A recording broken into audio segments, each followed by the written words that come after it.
Hey, I'm Caleb with Woodshop, and today we're going to make this dining room table. I made this one out of cherry and walnut, so let's check it out.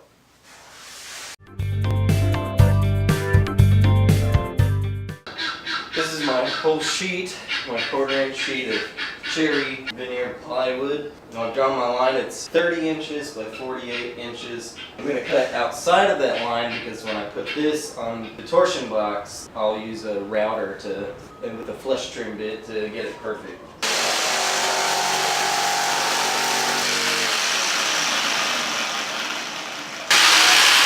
Thank you. You want to get my shit right there? Let's get my shit up. I'm working on the bottom of the table now, and right now what I'm setting up is what's called a torsion box construction. This is a method that I learned from Steve Ramsey. And I'm going to put glue on these boards, and normally you wouldn't do this upside down, but I'm going to do it upside down because I need to tack these little nails in from the underside, and I feel like that'll be easier if I do it upside down. But I'm going to put a lot of glue on here first. You feel me? Ugh, it's an old wall pen.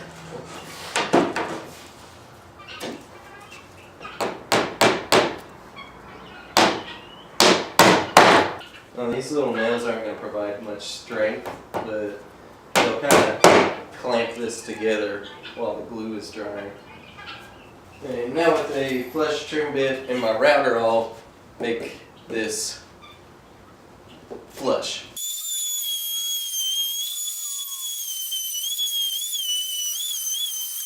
And there's my pretty ugly torsion box construction, but it doesn't have to be pretty as long as it works. And basically what this is going to do is I'm going to take that cherry top, glue it over this. These boards will help keep it very flat, and this empty space will keep the tabletop lightweight. Here's my tabletop, the cherry, and I've glued it to that torsion box.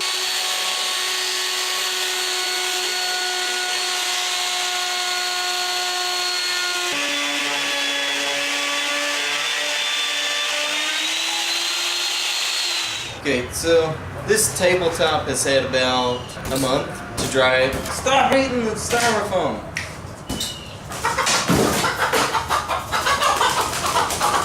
It's eating the styrofoam. I want to go ahead and cut my legs down now and have them glued up. They'll be drying while I work on other things.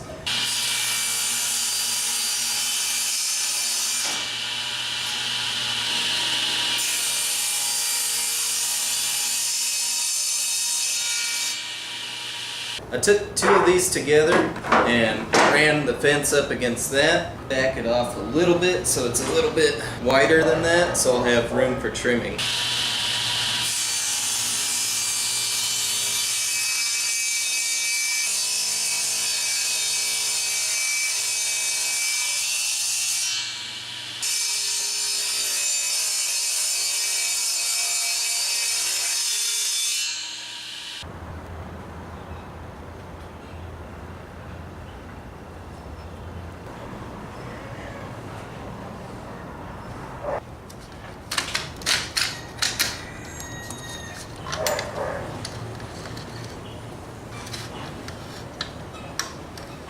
I broke down 1 more walnut board that I'm going to use for the trim, and I've already cut those to size, and I'm working on cutting some 45-degree miters.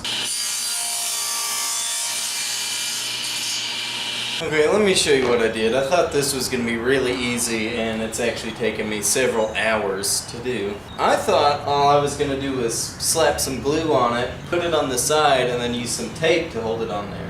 As I cut this walnut into thin strips, it's really bowed. There's a lot of tension in that wood. And so for the life of me, I can't get these boards to sit flush against the side of the tabletop. I don't have any clamps long enough to go this way. Well, it's just not very fun right now. I want my legs to be tapered. In order to do that, I've made this tapering jig, and if you want to see how I made this jig, I'll include a link to one of Steve Ramsey's videos where he shows how to make this tapering jig.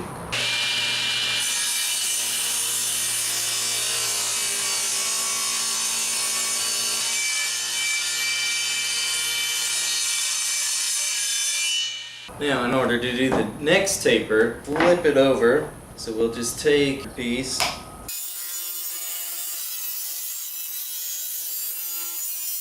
It was getting late and I was getting frustrated, so I decided to leave this off as it was and pick up on it today. Right now I've got my router and I'm going to flush the siding up with the tabletop, and it looks like I'm going to have to do it in 2 passes because my router bit is it's not as thick as the 3/4 inch walnut.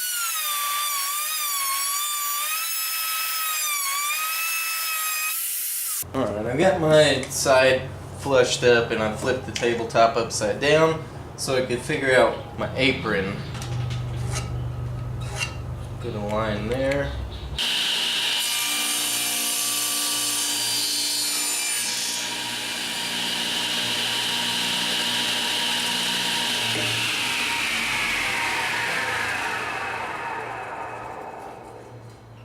Alright, I want to decorate up my apron, and I'm going to do that with several different router bits. Right now I have a cove bit in there, so I'm going to get started with that.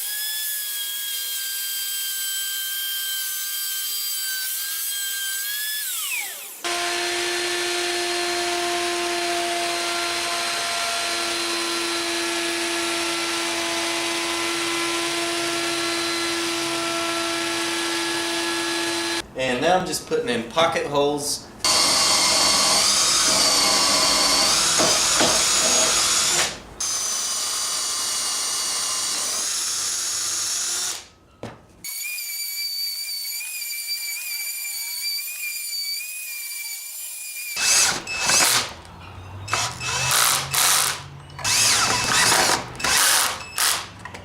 I'm about to apply my finish now. I've already applied the finish on the legs while I was finishing the sanding on the top, which was still very scary.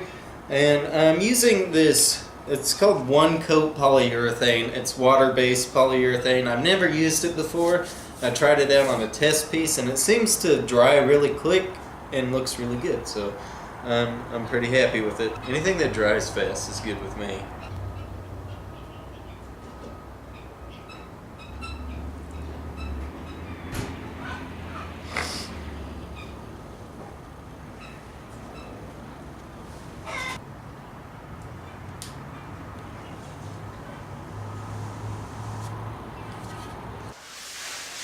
Okay, the table is all done. I finished it with that water-based polyurethane and I like it. It went on pretty good, but one final thing I did was I gave it one final sanding with 220 grit and then went over that with like a wax oil mixture. I'm pretty happy with that. It feels pretty nice and smooth. I'm glad that this project is done. I really like it and it's been on the list for a long time. This was definitely one of the biggest. I think this is the biggest thing I've ever made to date. So now you can also see why I've been doing all these like table related kitchen projects like the salt and pepper shakers and that thing. Anyways, I think that's all I got. If you like this video, give it a thumbs up. Be sure and subscribe to Means Woodshop because I post brand new woodworking videos every single Friday. You click the notification bell and you won't miss a video. So thank you very much for watching. I will see you next time.